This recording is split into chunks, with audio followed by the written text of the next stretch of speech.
이제 광복 80주년이 다가왔는데요. 나라 사랑하는 마음으로 노래 하나 한번 잠깐 듣겠습니다.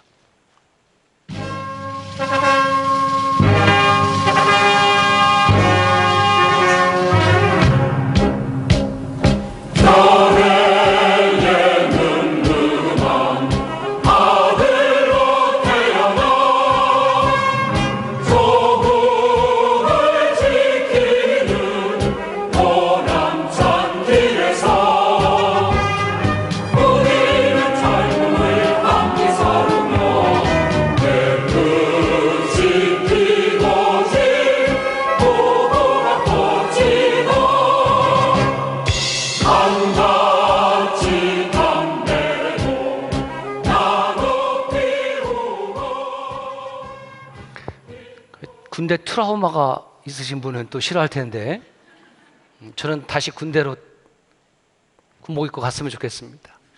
나라를 지키는 것이 얼마나 숭고하고 거룩하고 아름다운 일인가. 지금 이 무더위 가운데서도 육해공원 해병대 귀한 장병들이 또 우리들의 아들들이 나라를 지키고 있음을 인하여 참 감사합니다. 이 전우라는 군가는 시인 박목월 선생님의 작사, 나훈영님의 작곡으로 이루어진 군가입니다. 군가를 들으니까 옛 추억도 생각이 나고 또 제가 강단에서 보니까 입을 뻥긋뻥긋 따라 부르시는 분들도 있으신데 제가 30년 전에 군목으로 훈련을 받았거든요.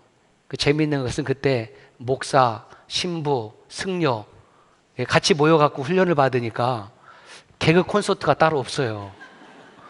일일이 다 말씀을 드릴 수는 없고 참 재미있게 훈련을 받았는데 그때 불렀던 많은 군가들 중에 하나가 이 전우라는 군가인데 군인들은 행군을 하죠. 이게 훈련이거든요. 행군을 하다가 이제 힘들면 한 10분 정도 잠깐 휴식을 합니다. 그 휴식하는 순간에 군대 갔다 오신 분들은 한번 그래도 복기를 해보세요. 무엇을 입에 뭡니까? 우리 교회는 담배 피는 사람이 하나도 없어. 다 뒤에서 피우지. 한같이 뭘 물어요? 여성들이 더 잘 알아요. 괜찮아요. 담배를 입에 물면 그들의 전언에 의하면 그 맛이 무슨 맛? 꿀맛이래요. 저는 무슨 맛인지 모르겠습니다만은 꿀맛일 것 같다라는 상상은 해보지요. 꿀맛이니까 그렇게 피지 않겠습니까? 그렇죠? 우리 그리스도인들에게도 꿀맛 같은 시간이 있지요. 어떤 시간입니까? 지금 예배하는 시간입니다.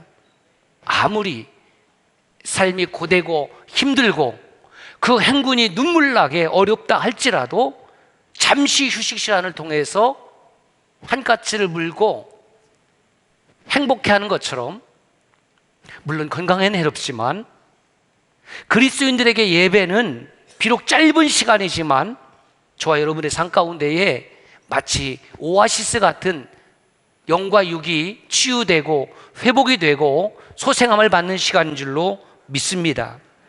자, 그런데 그 휴식 시간이 좀 길면 얼마나 좋을까? 아쉽지만 10분 정도 휴식하고 나면 바로 예령이 떨어져. 3분 후에 출발. 그 소리가 가장 듣기 싫은 소리죠. 그리고 나서 다시 군장을 메고 행군을 합니다. 휴식 시간이 순식간에 지나가 버리죠. 그 휴식처가 아무리 좋아 보여도 그 휴식 시간이 아무리 꿀맛 같아도 그곳에 머무를 수가 없습니다. 결국 행군하는 목적지까지 다시 가야 됩니다. 우리들의 예배 시간, 귀한 시간입니다. 은혜의 시간입니다. 예배당, 정말 꿀맛 같은 곳입니다. 그러나 역시 우리도 여기에 주일날 잠시 머물렀다가 다시 가정으로, 세상으로, 또 직장으로 돌아가야 됩니다. 왜냐하면 교회가 여러분들의 신앙의 목적지가 아니기 때문에 그렇습니다. 교회에서 계속 머무를 수 없기 때문에 그렇습니다. 그리스도인들의 목적지가 어딥니까?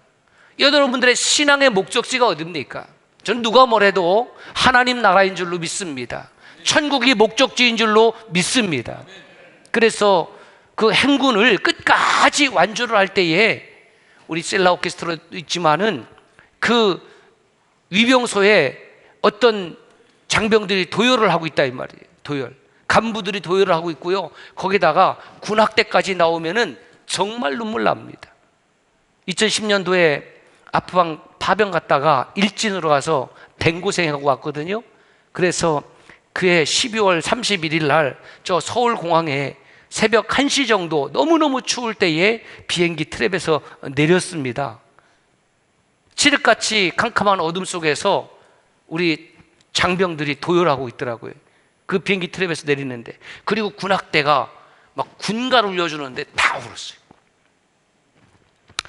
지금도 그 생각하면 가슴이 뭉클해.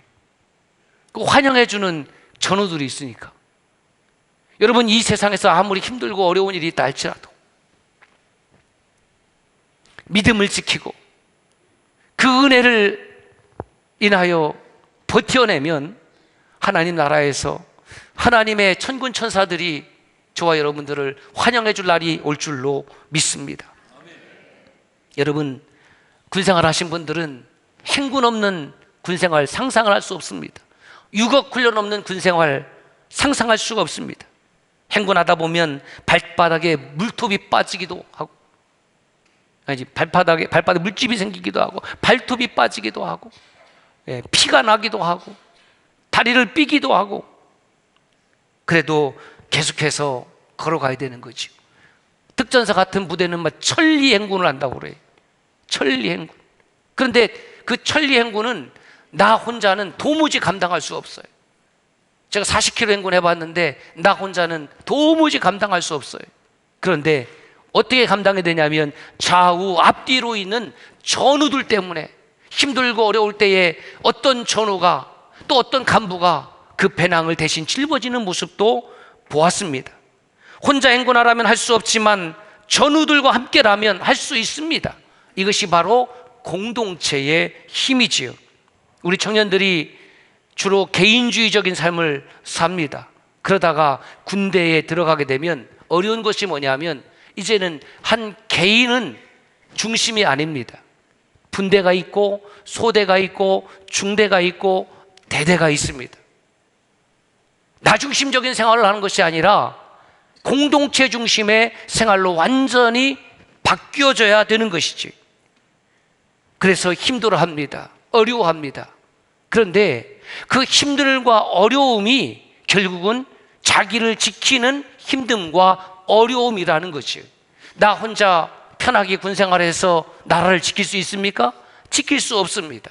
그런데 유사시에 그렇게 내 전우 때문에 힘들고 어려웠는데 그 전우랑 함께하는 그것 때문에 사실은 나라를 지킬 수가 있고 자기의 생명도 보존할 수가 있고 가족들의 생명도 지킬 수가 있게 되는 것입니다. 신앙생활도 마찬가지입니다. 내가 예수 그리스도를 구주로 고백하고 내 영혼이 구원받는 것 맞습니다. 그러나 우리의 신앙생활은 나 혼자 할 수 있는 것이 아니라 공동체가 하는 겁니다. 그래서 주님께서 교회를 세우신 목적이 바로 공동체의 신앙을 통해서, 공동체의 찬송을 통해서, 공동체의 기도를 통해서, 공동체에 주시는 하나님 말씀을 통해서 승리하라는 뜻입니다. 이렇게 하나님은 한 사람도 소중히 여기시고 공동체도 소중히 여기십니다. 보세요. 하나님은 누구를 부르셨습니까? 수많은 사람 가운데에 아브라함 한 사람을 선택하시고 부르시고 그를 모든 민족의 선교사로 세워주셨습니다. 그래서 그 아브라함의 가문을 통해서 이삭, 야곱의 12아들 통해서 이스라엘 백성 공동체가 거룩한 하나님 나라의 공동체가 되고요, 그들을 통해서 all nations, 모든 나라, 열방이 하나님께 돌아오는 그것이 하나님의 구원 역사입니다. 이것을 구원사라고 해요. 또는 구속사라고 합니다. Salvation History, 구속사란, 그래서 인류 역사를 예수 그리스도의 십자가와 부활을 통해서 그 하나님의 구원이 어떻게 성취되어 있는지를 이해하고 설명하는 것을 구속사라고 합니다. 따라서 구속사라는 관점은, 그 뷰 포인트, 그 퍼스펙티브는 인류 역사를 하나님의 큰 구원이라는 틀 안에서 이해하고 그것을 해석하는 거예요. 그래서 올드 테스트먼트, 구약은 하나님의 오래된 예표고, 뉴 테스트먼트, 그 올드 테스트먼트를 새롭게 갱신한 새로운 약속은 그 하나님의 언약을 어떻게 성취하는지를 보여주고 있습니다. 그러므로 그리스도인의 삶이란 무엇이냐? 하나님의 언약과 그 언약의 성취를 믿음으로 기다리는 거예요. 신앙은 기다림입니다. 주님께서 다시 오시겠다고 말씀하셨기 때문에, 즉 말씀으로 약속, 언약이라고 하죠. 브릿 커버넌트, 그 언약은 반드시 주님께서 이루실 줄로 믿습니다. 임산한 여인이 있습니다. 날이 찰수록 점점점 배가 불러옵니다. 그 사인이지요. 그리고 해산할 때가 되면 이슬이 비치기도 하고 신호가 옵니다. 산통이 시작이 됩니다. 그리고 곧 아이가 이 세상에 빛을 보고 태어나는 것처럼, 여러분, 이 시대에 하나님의 오트 세메이온 사인을, 영적 분별력을 가지고 잘 분별할 수 있기를 바랍니다. 구약과 신약의 말씀을 통하여 그 언약이 어떻게 성취되어 있고 성취되어 가고 있고 하나님의 약속이 어떻게 이루어질지를 영적으로 분별할 수 있는 영적 분별력이 이 예배를 통해서, 여러분들의 믿음을 통해서 잘 판단되기를 바랍니다. 하나님은 우리에게 구약과 신약을 통해서 말씀, 곧 언약을 주셨습니다. 왜 주셨을까? 간단합니다. 사랑하니까. 여러분, 우리가 살아가면서 타인에게 무엇인가를 주는 것은 사랑하니까 주는 거예요. 그래서 누군가에게 무엇을 줄 때에 아까운 마음이 있으면 사랑하는 것 아니에요. 진짜 사랑하게 되면 무엇을 주어도 아깝지 않습니다. 예배당에 들어올 때 여러분도 하나님께 예물 드렸습니다. 하나님을 사랑하는 마음을 그렇게 표현할 수밖에 없어요. 왜냐하면 삶의 중요한 수단이니까. 그런데 여러분, 정말 아까우면 하지 마세요. 왜냐하면 하나님은 돈이 없어서 하나님의 역할을 하지 못하는 분이 아니시기 때문에 그렇습니다. 오늘 하나님의 말씀을 통해서 그럼 도대체 어떤 언약을 주셨을까? 그래서 성경 다를 말씀드릴 수 없지만 지난 시간에 하나님께서 우리에게 주신 그 언약을 8가지를 말씀을 드렸습니다. 다시 한번 보겠습니다. 첫째,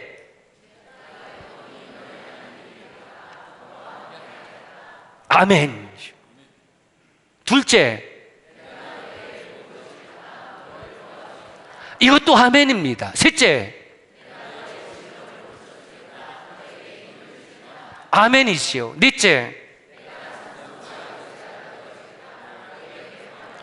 이것도 아멘입니다. 다섯째,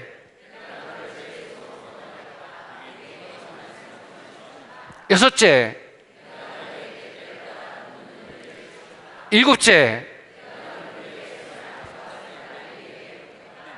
여덟 번째, 아멘, 마라나타, 주여 어서 오시옵소서. 그 언약의 말씀이 이루어질 줄로 믿습니다. 이제 본격적으로 광야의 행진을 시작할까 합니다. 이스라엘 백성들이 출애굽, 엑소더스라고 합니다. 이 엑소더스라는 뜻은 간단합니다. 떠남이라는 뜻입니다. 이집트에서 나오는 거지요. 자기들의 뜻에서 나오는 것이 아니라 하나님께서 이집트에서 그 억압받던 약 200만 명의 히브리 백성들을 끌어내는 겁니다. 구별하여 끌어내는 거예요. 35년의 일제 강점기로부터 우리는 다시 빛을 회복했습니다. 그것이 광복입니다. 빛이 없었습니다. 태양은 떴으나 압제당하고 고통받고 수탈당하는 주권을 상실한 이 나라에게는 암흑이었습니다.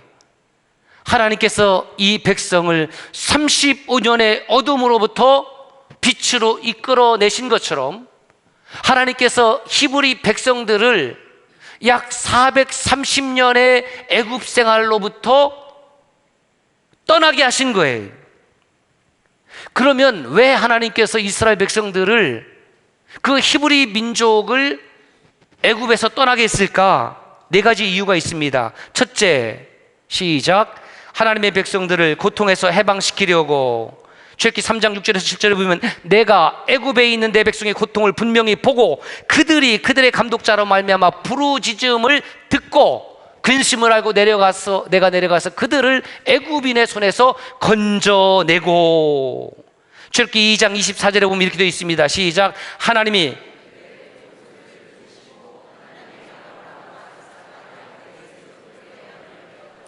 여러분, 성경에서 뭐 하나님이 들으셨다 그러면 우리는 일반적으로 기도했다 이렇게 자꾸 해석하려고 하는데, 이 메시지는 하나님이 그들의 고통 소리를 들으셨다라는 것은 히브리 민족이 하나님을 향하여 기도했다라는 뜻이 아니에요. 여기서 고통 소리는 기도 소리가 아닙니다. 너무너무 애굽인들로부터 압제를 받으니까 힘들고 어려워서 탄식하고 고통 소리를 내는 거에 울부짖는 겁니다. 저절로 신음이 터져나오는 겁니다. 430년의 애굽 생활 가운데에 제가 따져보니까 약 124년 정도는 거의 노예 상태로 지냈습니다. 요셉이 국무총리로 있던 시절이나 그 사후에도 이 이스라엘 백성들은 애굽에서 평범하게 그들과 더불어서 살았지만 점점점 그 수가 많아지면서 파라오의 눈에는 저들이 만약에 반역을 일으킨다고 하면, 저들이 만약에 외부의 세력들과 결탁한다고 하면 혹시 왕권이 위협받을 수도 있겠다, 이렇게 판단을 하니까 출애굽하기 124년 전으로 거슬러 올라가서 그때부터 그 히브리 민족을 억압하기 시작을 한 겁니다. 그래서 아들이 태어나면 막 죽이려고 하고, 그 산모를 통해서 막 산파를 통해서 모세도 죽이려고 했잖아요. 그 아이가, 여자아이가 태어나면 그냥 종으로 쓰미니까 뭐 살려주고.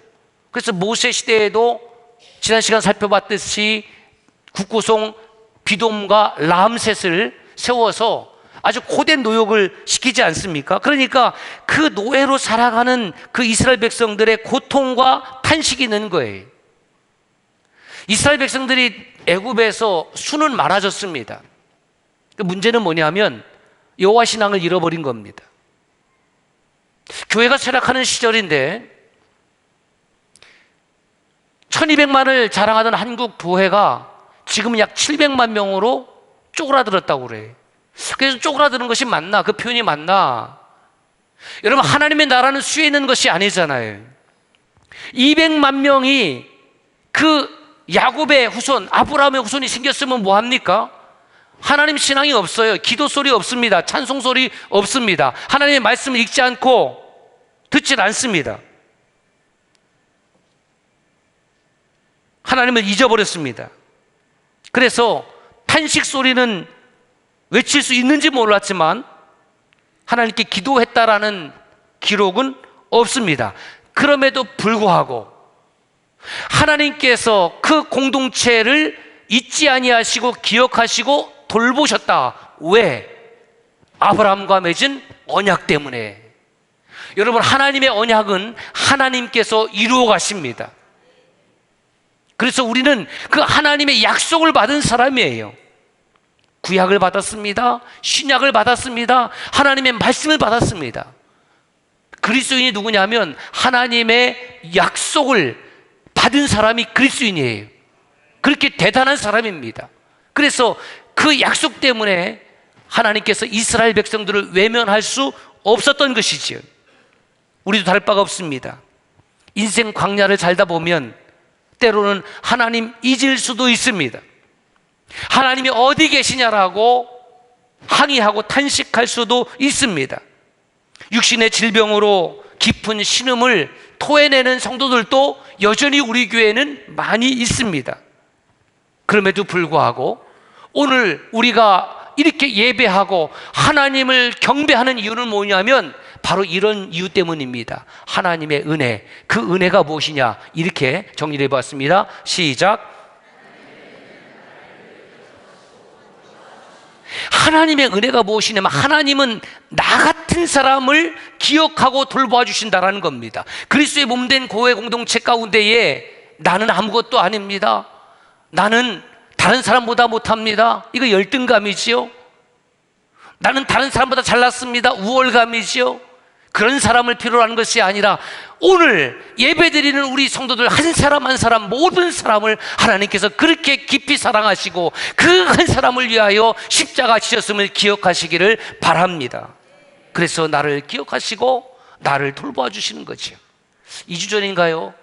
우리 이제 권사회가 많이 있으니까 그 대표 권사님들, 임원들이 오셔서 여름 사역하느라고 우리 교육자들, 또 교회 사역하느라고 우리 직원들 수고가 많다고 뭘 제공해 주셨냐? 삼계탕. 삼계탕 좋아합니다. 예. 여러분 좋아하시죠? 저도 좋아합니다. 우리 교회 부목사님도 좋아하고 전도사님도 좋아하고 직원도 좋아하는 거예요. 엊그제는 뭘 먹었냐면 염소탕 먹었습니다. 예, 염소탕. 예. 멍멍이는 참고로 먹지 않습니다. 예. 그렇게 나를 기억하고 우리를 기억하고 삼계탕이 됐든 염소탕이 됐든 대접해주는 그 권사님들의 그 생각하심과 그 사랑 때문에 얼마나 감격하고 얼마나 힘을 얻는지 모릅니다. 하물며 살아계신 하나님께서 저와 여러분들을 기억해 주십니다. 이것이 복음입니다. 하나님께서 저와 여러분들을 지금도 돌보십니다. 이것이 복음입니다. 여러분, 하나님은 여러분의 기도뿐만이 아니라 설령 기도가 아닐지라도 때로는 여러분들의 작은 신음에도 하나님은 응답하시고 여러분들의 작은 신음에도 하나님은 귀를 기울이시는 분이십니다. 그래서 찬양 중에 이런 찬양이 있는데 함께 불러볼까요?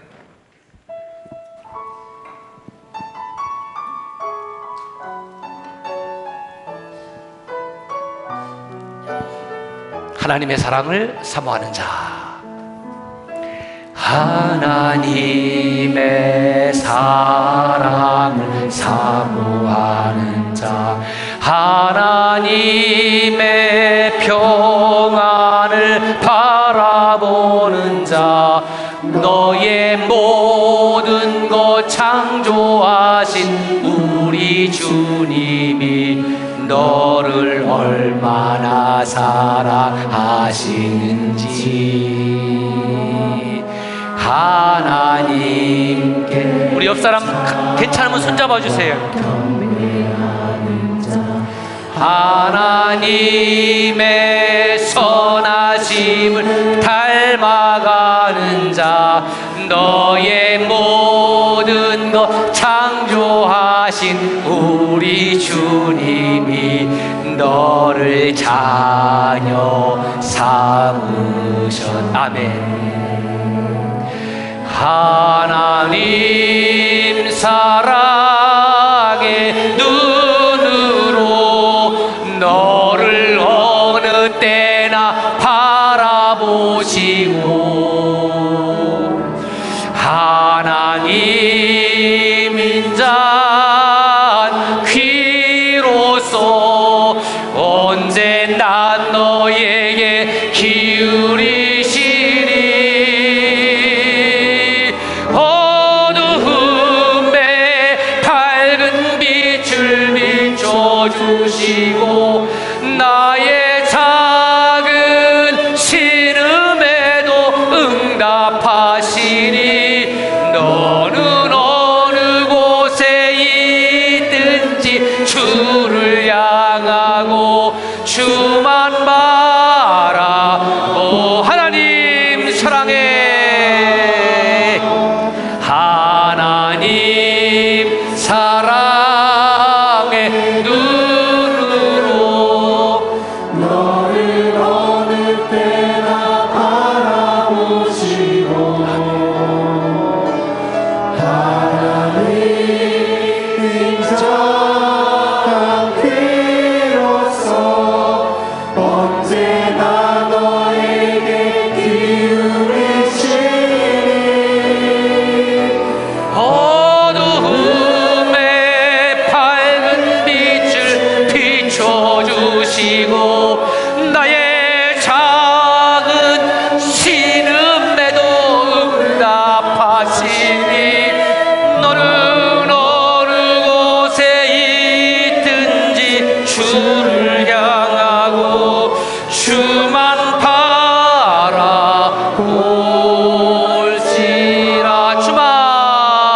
주만 바라볼지라.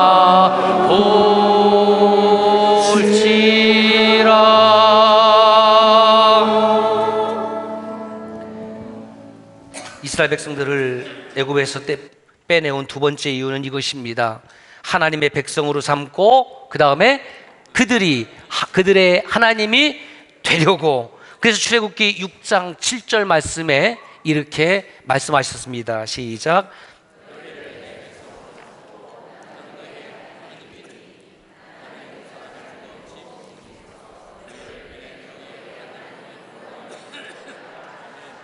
출애굽기 8장 22절에도 이 땅에서 내가 여호와인 줄을 네게 알게 할지라. 하나님이 우리에게 원하시는 가장 중요한 사실이 뭐냐면 내가 바로 너희의 하나님이시다. 신앙이 무엇이냐면 창조주 하나님을 인식하고 그분이 나의 하나님인 것을 알고 믿고 섬기고 경배하는 거예요. 여러분, 자녀가 부모의 수고를 조금만 알아주면 부모는 눈물을 흘리는 거예요. 부모가 자녀를 하는 수고가 당연한 것으로 여긴 자녀는 효도하지 않습니다. 그런데 우리 부모가 얼마나 나를 위해서 사랑으로 그렇게 섬겼는지를 늦게라도 깨달으면 그는 절대 불효자가 아니라 효자 효녀가 되는 거예요. 하나님에게 그것을 그대로 대입하면 내가 하나님을 몰랐을 때는, 내가 부모의 수고를 몰랐을 때는 불효막심하게 살았어도 부모가 참고 기다린 거예요. 그런데 그것을 깨달았을 때에 아버지 엄마의 수고를 인정하고 손 한 번 잡아주면, 손수건 하나만 어버이날 주어도 부모는 그것으로 인하여 눈물을 흘리고 감격하는 거예요. 우리가 하나님 앞에 예배드리고 섬긴다는 것이 도대체 얼마나 되겠습니까? 저는 곰곰이 생각해 보면 참 우리 신앙은 편하지 않는가. 왜? 거의 한 95%는 다 뭘로 때우냐면, 따라서 합시다, 입으로. 여러분 안 그렇습니까? 입으로 하더라고요. 입으로 찬양하고, 입으로 기도하고, 입으로 말씀 읽고, 입으로 축복하고. 우리가 하나님 앞에 뭘 드린다 한들 그것이 하나님의 천지 운행과 무슨 상관이 있습니까? 그저 우리의 마음을 하나님 앞에 올려드리는 거죠. 주님 사랑해요, 주님 사랑해요, 그 무엇보다도 주님 사랑해요. 그거 한마디로 우리 하나님은 너는 내 아들이요 너는 내 딸이라고 오늘 또 인정하시는 줄로 믿습니다. 출애굽시킨 세 번째 이유가 있습니다. 시작. 하나님을 섬기게 하려고. 출애굽기 9장 13절에 보면 히브리 사람의 하나님 여호와의 말씀에 내 백성을 보내라. 그들이 나를 섬길 것이니라. 애굽에서는 너희들이 나를 섬기지 못한다. 애굽의 온갖 잡신들 가운데서는, 우상들 가운데서는 나를 섬기지 못한다. 너희들이 지금 그런 인생을 살았지 않았냐? 그 우상의 문화 속에서 하나님의 백성들을 빼내시는 겁니다. 마지막 이유가 무엇이냐? 네 번째, 시작. 제사장 나라 거룩한 백성이 되게 하려고. 이거 중요한 말씀이에요. 출애굽기 19장 5절에서 6절 같이 읽습니다. 시작.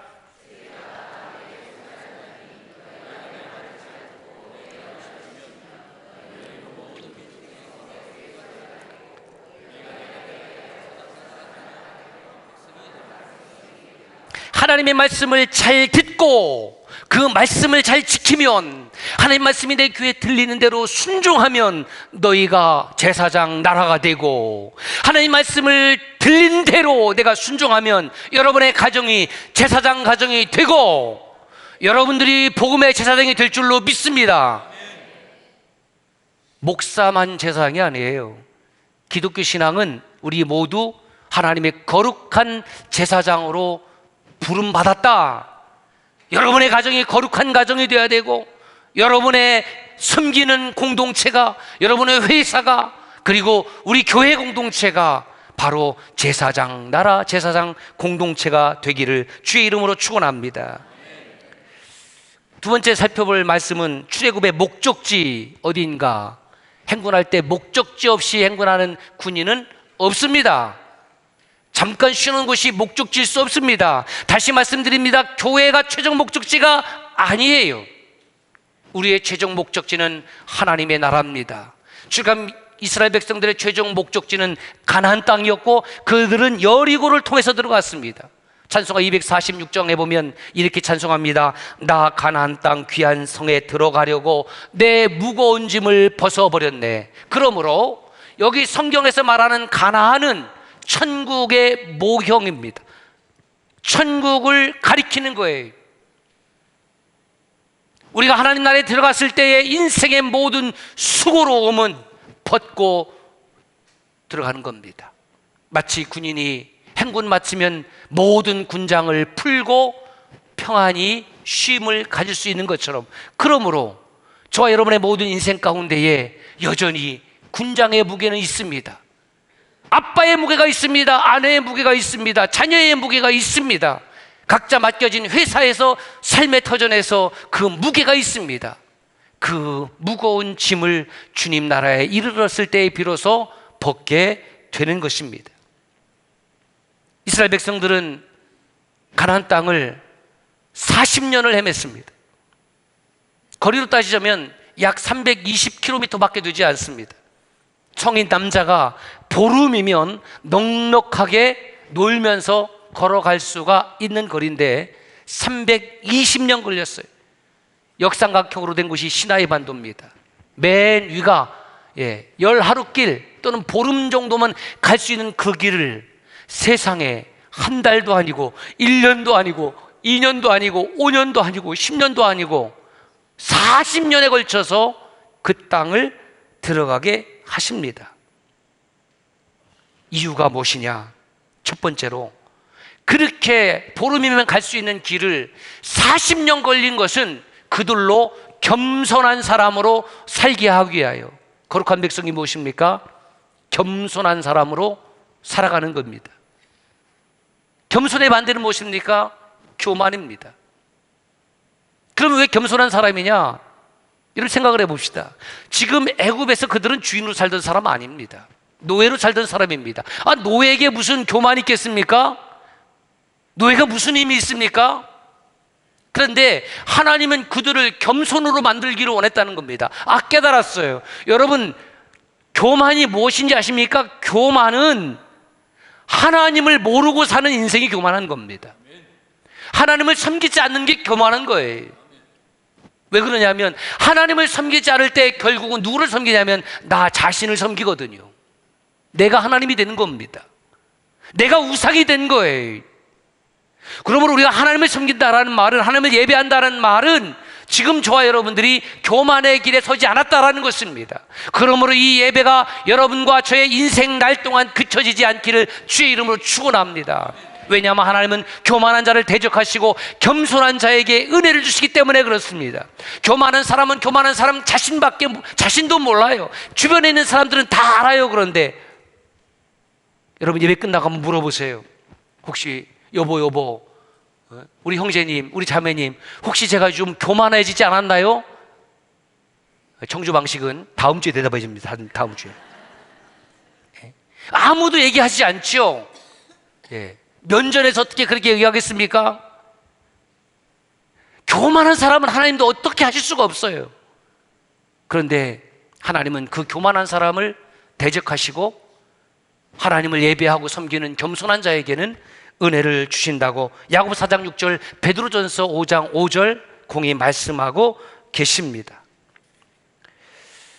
40년 동안 광야의 행진을 한 결정적인 두 번째 이유가 이것입니다. 하나님의 말씀으로, 왜 저 혼자 다 하라고 하십니까? 다시, 하나님의 말씀으로 설계하시려고. 같이 읽습니다. 신명기 8장 3절 시작. 사람이 떡으로만 사는 것이 아니요 여호와의 입에서 나오는 모든 말씀으로 사는 줄을 네가 알게 하려 하심이라. 빵이 있어야 됩니다. 우리 육신은 빵이 필요합니다. 빵을 먹어야 됩니다. 예배 끝나고 또 먹을 것입니다. 왜냐하면 육신을 입은 존재이기 때문에. 그러나 사람은 빵으로만은 아니라는 겁니다. 우리는 영이 있는 존재입니다. 영은 하나님의 말씀을 살아야 되는 겁니다. 빵으로만 살았던 사람은 인생의 모든 것이 다 빵으로 보입니다. 빵이 목적이 되는 겁니다. 돈이 목적이 되는 거예요.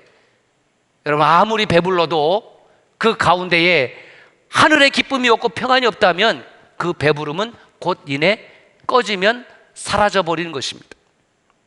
여러분, 광야는 먹을 것이 없습니다. 혼자 생존하기 불가능합니다. 200만 명이 40년 동안에 생존했습니다. 하나님의 입에서 말씀이 나오면 만나가 내렸습니다.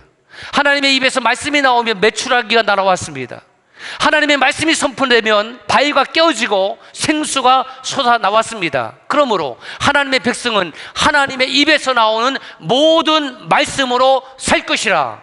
이것을 철저하게 훈련받는 기간이 40년이었습니다. 물론 그럼에도 불구하고 그들은 후에 많이 실패했지만, 예배 후에 우리는 다시 또 세상을 향해 나아갑니다.